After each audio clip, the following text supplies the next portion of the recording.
మీ మాటలు ఇతరులను కలుపుతాయా లేక విడదీస్తాయా? కొంతమంది మాట్లాడితే పనులవుతాయి, మరికొంతమంది మాట్లాడితే గొడవలవుతాయి. ఎదుటివారిని ఉత్సాహపరచడానికి బదులు వారి పాత గాయాలను రేపేలా మాట్లాడటం ఎంత ప్రమాదకరమో తెలుసా? దుర్యోధనుడు తన గురువుతో ఎలా ప్రవర్తించాడో తెలుసా?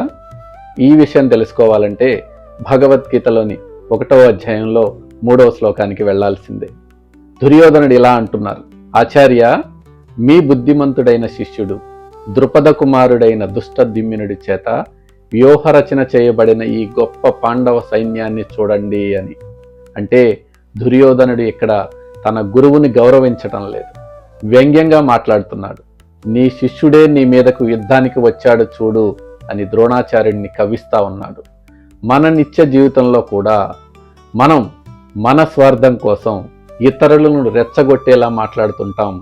పాత గొడవలను గుర్తు చేస్తూ లాభం పొందాలని చూస్తాం. కానీ వివేకవంతుడు ఎప్పుడు శాంతిని కోరుకుంటాడు.